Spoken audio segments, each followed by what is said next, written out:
حمید مجید یا رب صلی وسلم دائما ابدا علی حبیبک خیر الخلق کلہم الحمد للہ الذی لم يتخذ ولدا ولم يكن له شریک فی الملک ولم يكن له ولی من الذل وکبرہ تکبیرا۔ حضور اقدس صلی اللہ علیہ وسلم نے ارشاد فرمایا اعتکاف کرو اور روزہ رکھو۔ حضور اقدس صلی اللہ علیہ وسلم نے ارشاد فرمایا اعتکاف کرو اور روزہ رکھو۔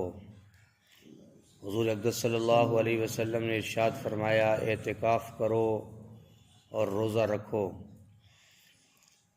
دوسری حدیث مبارکہ ہے حضور اقدس صلی اللہ علیہ وسلم نے ارشاد فرمایا ہلاکت ہے عورتوں کے لیے سرخ چیزوں سے سونا اور سلگ رنگ سے رنگا ہوا کپڑا۔ حضور صلی اللہ علیہ وسلم نے ارشاد فرمایا ہلاکت ہے عورتوں کے لیے سرخ چیزوں سے سونا اور سلگ رنگ سے رنگا ہوا کپڑا۔ رسول اللہ صلی اللہ علیہ وسلم نے ارشاد فرمایا ہلاکت ہے عورتوں کے لیے سرخ چیزوں سے سونا اور سلگ رنگ کا رنگا ہوا کپڑا۔ یعنی اس حدیث مبارکہ سے یہ مراد ہے کہ عورتیں جو ہیں وہ سرخ رنگ کو بہت زیادہ پسند کرتی ہیں، چاہے وہ سونا ہو یا جو ہے سرخ کپڑا ہو یا رنگا ہوا کپڑا، فرمایا اس کے پیچھے لگی رہتی ہیں۔ تو فرمایا کہ عورتوں کو ہلاک کرنے والی یہ چیزیں ہیں۔ تیسری حدیث مبارکہ ہے حضور اقدس صلی اللہ علیہ وسلم نے ارشاد فرمایا پچھلی امتوں کے خلاف کرتے ہوئے پگڑیاں باندھا کرو۔ حضور اقدس صلی اللہ علیہ وسلم نے ارشاد فرمایا پچھلی امتوں کے خلاف کرتے ہوئے پگڑیاں باندھا کرو۔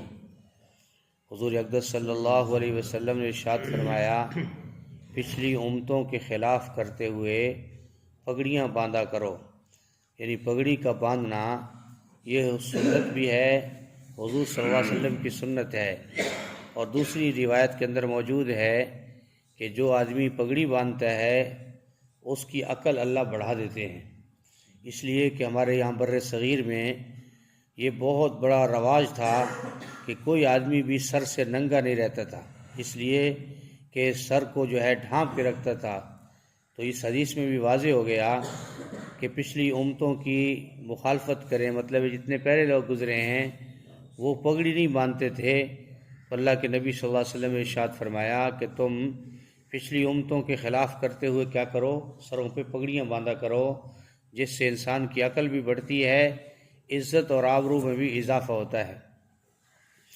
نبی کریم صلی اللہ علیہ وسلم نے ارشاد فرمایا کہ وہ شخص جنت میں داخل نہیں ہوگا جس کے دل میں ایک رائی کے دانے کے برابر تکبر ہوگا، اور وہ جہنم میں داخل نہیں ہوگا جس کے دل میں رائی کے دانے کے برابر ایمان ہوگا۔ ایک آدمی نے پوچھا یا رسول اللہ صلی اللہ علیہ وسلم انسان چاہتا ہے کہ اس کا کپڑا خوبصورت ہو، اس کی جوتی خوبصورت ہو۔ رسول اللہ صلی اللہ علیہ وسلم نے جواب دیا بے شک اللہ تعالیٰ خوبصورت ہے، خوبصورتی کو پسند کرتا ہے۔ تکبر وہ ہے جو شخص حق کو ماننے سے اترائے، اکڑے اور لوگوں کو حقیر سمجھے۔ امام مسلم نے اس روایت کو نقل کیا ہے۔ دوبارہ جو ہے سماعت فرمائیں، حضور صلی اللہ علیہ وسلم نے ارشاد فرمایا کہ وہ شخص جنت میں داخل نہیں ہوگا جس کے دل میں ایک رائی کے دانے کے برابر تکبر ہوگا،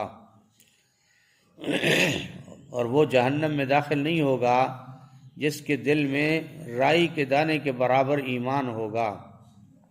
ایک آدمی نے پوچھا یا رسول اللہ صلی اللہ علیہ وسلم انسان چاہتا ہے کہ اس کا کپڑا خوبصورت ہو، اس کی جوتی خوبصورت ہو، تو رسول اللہ صلی اللہ علیہ وسلم نے جواب دیا کہ بے شک اللہ تعالیٰ خوبصورت ہے اور خوبصورتی کو پسند کرتا ہے۔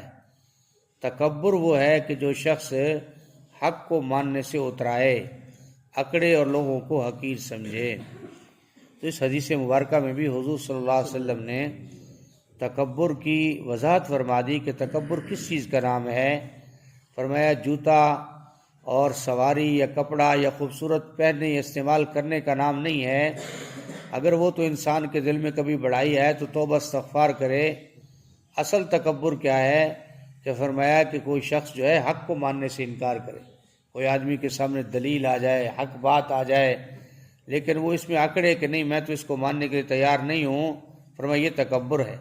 یا لوگوں کو حقیر سمجھے، اپنے آپ کو بڑا سمجھے اور لوگوں کو حقیر سمجھے، یعنی کوئی عالم ہے، کوئی قاری ہے، کوئی صاحب منصب آدمی ہے یا بڑا آدمی ہے مال کے اعتبار سے، تو فرمایا اگر وہ کسی کو حقیر سمجھے گا تو گویا کہ وہ تکبر کی مرض میں مبتلا ہے۔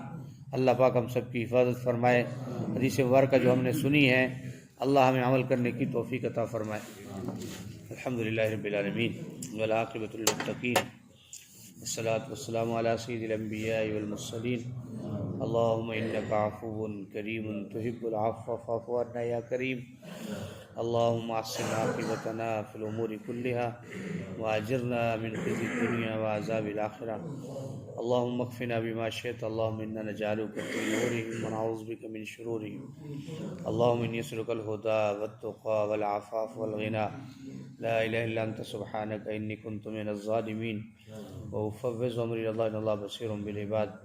اللہم انت السلام ومنک السلام تبارکت ربنا وتعالیت یا ذا الجلال والاکرام۔ اللہم انی اسألک رزقا طیبا علما نافعا عملا صالحا۔ اللہم رب ارحمہما کما ربیانی صغیرا۔ اللہم رب ارحمہما کما ربیانی صغیرا۔ اللہم انا علی ذکرک وشکرک وحسن عبادتک۔ ربنا تقبل منا انک انت السمیع العلیم وتب علینا انک انت التواب الرحیم۔